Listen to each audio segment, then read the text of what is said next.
আপনি ফ্রিল্যান্সিং শুরু করতে চাচ্ছেন, সেক্ষেত্রে আমি আজকে ৬টা ধাপ সম্পর্কে আলোচনা করব। ফ্রিল্যান্সিং শুরু করবেন, একটার পর একটা ধাপ অনুসরণ করে আপনি ফ্রিল্যান্সিং মার্কেট প্লেসে আসুন এবং ফ্রিল্যান্সিং শুরু করুন।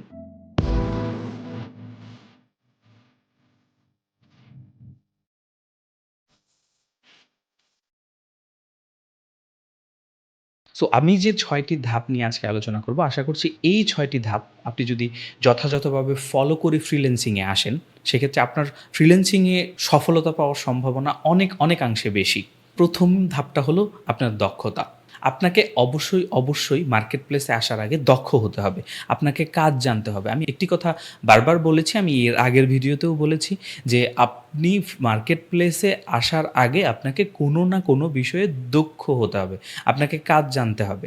আপনি যদি কোনো কাজ না জানেন, তাহলে আপনি মার্কেট প্লেসে এসে কী করবেন? আপনাকে মার্কেট প্লেসে আসার আগে অবশ্যই কাজ জানতে হবে, দক্ষ হতে হবে। ১ম কথাটা হলো আপনি দক্ষ হবেন। এখন আপনি দক্ষ কিসে হবেন? আপনাকে তো কোনো একটা স্কিল নির্বাচন করতে হবে। আপনি মার্কেট প্লেসে আসতে পারেন, আপনি একজন রাইটার হিসেবে মার্কেট প্লেসে আসতে পারেন, আপনি টাইপিংয়ের জন্য মার্কেট প্লেসে আসতে পারেন, আপনি ডিজিটাল মার্কেটিং বা সোশ্যাল মিডিয়া মার্কেটিংয়ের জন্য আসতে পারেন, কল সেন্টারের জন্য আপনি মার্কেট প্লেসে আসতে পারেন। কিন্তু আপনাকে প্রথমে নির্বাচন করতে হবে যে কোন বিষয়টাতে স্কিলড হবেন, সেটা আপনাকে প্রথমে নির্বাচন করতে হবে। এরপরে চলে যাই ২য় ধাপে, সেটা হলো প্রয়োজনীয় ট্রেনিং গ্রহণ করা বা প্রয়োজনীয় শিক্ষা গ্রহণ করা। আপনি কাজ শিখবেন, সেটার জন্য আপনার প্রয়োজনীয় ট্রেনিং দরকার হতে পারে। আপনি মার্কেট প্লেসে কাজ করবেন, এরকম কোনো দক্ষতা এখনও অর্জন করেননি, সেক্ষেত্রে ওই সময়টাতে আপনার প্রয়োজন হবে একটা ট্রেনিং। আপনি যে কোনো ভালো প্রতিষ্ঠান থেকে কিন্তু কোর্স করেও দক্ষতা শিখতে পারেন। এছাড়াও ইউটিউব সহ বিভিন্ন ওয়েবসাইটে প্রচুর পরিমাণ ফ্রি রিসোর্স আছে, সেগুলো দেখেও আপনি ছোটোখাটো অনেক স্কিল শিখতে পারেন। সো প্রথমে আপনি স্কিল শিখবেন।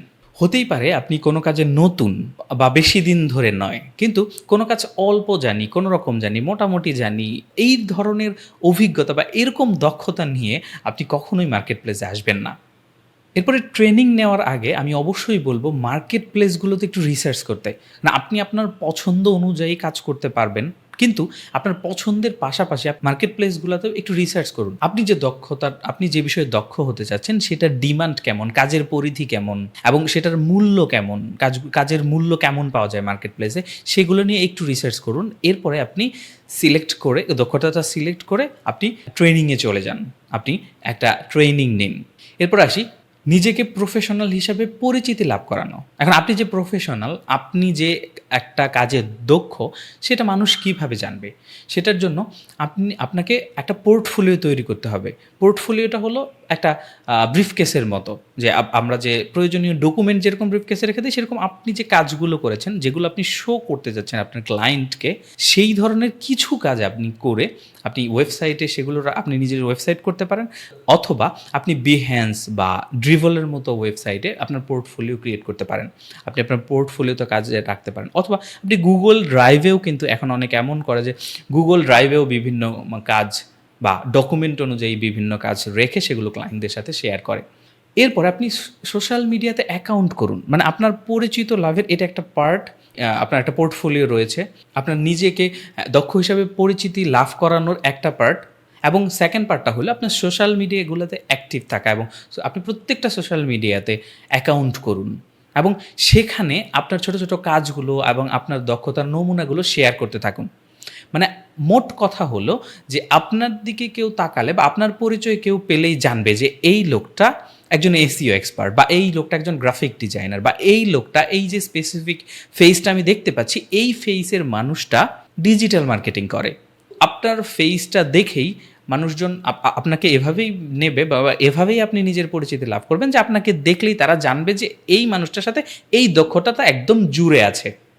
এরপরে আপনার কাজের মূল্য নির্ধারণ করুন।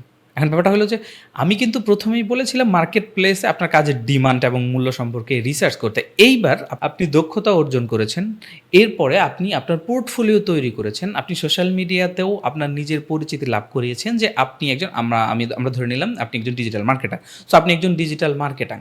এখন ডিজিটাল মার্কেটিংয়ে আপনি যে কাজটা করেন, ধরেন আপনি এসইও করেন, অথবা আপনি সোশ্যাল মিডিয়া মার্কেটিং করেন, আপনি সোশ্যাল মিডিয়া মার্কেটিংয়ের মূল্যটা কেমন, সোশ্যাল মিডিয়া মার্কেটিংয়ের কি ধাপ আছে এবং কি অ্যাডঅনস যোগ করা যায়? মানে অ্যাডঅনস বলতে হলো যে আপনি সোশ্যাল মিডিয়া মার্কেটিং এর জন্য আপনি ধরেন যে শুধুমাত্র অ্যাডভার্টাইজমেন্ট করবেন এটার জন্য একটা প্যাকেজ করতে পারেন। অথবা আপনি সোশ্যাল মিডিয়ায় কনটেন্ট ক্রিয়েট করে দিবেন, এটা আলাদা এড করতে পারেন। ক্লায়েন্টকে অফার করতে পারেন যে সোশ্যাল মিডিয়া মার্কেটিং এর সাথে আমি আপনার কনটেন্টও ক্রিয়েট করে দেব। আপনার কাজের মূল্য নির্ধারণ করুন যে আপনি মার্কেটিং এর জন্য আপনি কত ডলার চার্জ করবেন, বা আপনি কনটেন্ট ক্রিয়েট করে দেওয়ার জন্য পার কনটেন্ট বা পার ডে অথবা পার মান্থ কত টাকা চার্জ করবেন। এই মূল্যটা আপনি মার্কেট প্লেসে রিসার্চ করে মার্কেট প্লেসে যেরকম আপনার মূল্যটা রয়েছে সেটার সাথে সামঞ্জস্য রেখে আপনি আপনার কাজের মূল্যটা নির্বাচন করুন। এটা আপনার ফ্রিল্যান্সিং কেরিয়ারে অন্যতম একটা ধাপ। এরপরে চলে আসি 5 নম্বরে। 5 নম্বরে হলো আপনার অ্যাকাউন্ট ক্রিয়েট করা।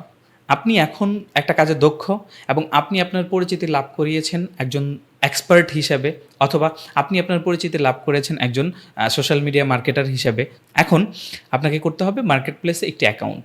আপনি Upwork, Fiverr, People Per Hour বা টপটেল, গুরু এরকম যে মার্কেট প্লেসগুলো আছে, এসব মার্কেট প্লেসে আপনি আপনার নিজের অ্যাকাউন্ট ক্রিয়েট করেন। এবং আপনি কিন্তু এই মার্কেট প্লেসগুলো, তো আমি পোর্টফোলিওর কথা বলেছি, তো সুতরাং আপনি যে পোর্টফোলিওটা মার্কেট প্লেসগুলোতেও কিন্তু পোর্টফোলিওর একটা অপশন রয়েছে। আপনি আগের যে কাজগুলো করেছেন বা ইদানিং যে কাজগুলো আপনি করেছেন, আপনার সম্পন্ন করা কাজগুলো কিন্তু মার্কেট প্লেসে রাখারও একটা অপশন রয়েছে, মার্কেট প্লেসেও পোর্টফোলিও করা। আপনি অবশ্যই মার্কেট প্লেসে পোর্টফোলিও করবেন, মার্কেট প্লেসে অ্যাকাউন্ট করবেন, মার্কেট প্লেসে পোর্টফোলিও করবেন। এবং মার্কেট প্লেসের প্রয়োজনীয় যে অপশনগুলো রয়েছে, যেমন মার্কেট প্লেসে সার্টিফিকেট অ্যাড করা যায়, মার্কেট প্লেস ভেরিফাইড করতে হয় আপনাকে আইডি দিয়ে, ফোন নাম্বার ভেরিফাইড করতে হয়, আইডি ভেরিফাইড করতে হয়, এরকম যে প্রয়োজনীয় যে ধাপগুলো রয়েছে মার্কেট প্লেসের, সেগুলো সম্পূর্ণ করুন। সেগুলো সম্পূর্ণ করার পরে মার্কেট প্লেসে আপনার কাজের যে অফার বা বিজ্ঞাপনটা দেবেন সেটা এমনভাবে সাজান যেন সেটা একই সাথে প্রফেশনালও হয়, আবার আকর্ষণীয় হয়, চমকপ্রদও হয়, যেন ক্লায়েন্টদের আপনার অফারটা দেখলে বা আপনার সার্ভিসটা দেখলেই আপনার সার্ভিসটা একটু দেখতে ইচ্ছে করে, একটু ক্লিক করতে ইচ্ছে করে। যেমন ফাইবারে যদি গিগ তৈরি করেন, তাহলে গিগটা আপনি এমনভাবে সাজান যেটা একই সাথে প্রফেশনাল হবে এবং আকর্ষণীয় হবে। 6 নাম্বার সর্বশেষ যেটা, সেটা হলো আপনার ক্লায়েন্টের সন্তুষ্টিটা আপনাকে নিশ্চিত করতে হবে। মানে আপনার ক্লায়েন্ট আপনার প্রতি সন্তুষ্ট। আপনি যদি দীর্ঘদিন মার্কেট প্লেসে কাজ করতে চান, আপনি যদি দীর্ঘদিন মার্কেট প্লেসে টিকে থাকতে চান, সেক্ষেত্রে এইটা খুব গুরুত্বপূর্ণ যে আপনাকে ক্লায়েন্টকে স্যাটিসফাইড করতে হবে। আপনার কাজ দ্বারা আপনার ক্লায়েন্টকে স্যাটিসফাইড করতে হবে। আপনাকে সেখানে দেখাতে হবে যে আপনি আসলেই এই বিষয়টাতে দক্ষ। আপনি ক্লায়েন্টের যে কাজটা নিয়েছেন সেটা যথাযথভাবে এবং যথাযথ সময়ের মধ্যে করে দিবেন, যাতে ক্লায়েন্ট সবসময় আপনাকে স্যাটিসফাইড থাকে এবং রিপিটেড ক্লায়েন্ট পাওয়া যায়। মানে একটা ক্লায়েন্ট যদি আপনার প্রতি সন্তুষ্ট থাকে, সেক্ষেত্রে ওই ক্লায়েন্টটা আবার আপনাকে অর্ডার করবে অথবা আপনাকে কোথাও রিকমেন্ড করবে। সো এইটা মার্কেট প্লেসে দীর্ঘদিন আপনার টিকে থাকতে গেলে এই ব্যাপারটাতে আপনার অবশ্যই নজর দিতে হবে। সবশেষে একটা কথা মাথায় রাখবেন, সেটা হলো আমরা যেরকম কাজ খুঁজে পাই না আমাদের অনেক ফ্রিল্যান্সাররা রয়েছে দীর্ঘদিন ধরে মার্কেট প্লেসে অ্যাকাউন্ট করে রেখেছে, তারা কাজ খুঁজে পায় না। এটা সত্যি কথা যে মার্কেট প্লেসে আপনি অ্যাকাউন্ট করার পরে সাথেই কাজ খুঁজে পাবেন, আপনি অনেক দক্ষ কিন্তু সাথেই কাজ খুঁজে পাবেন, ব্যাপারটা সেটা না।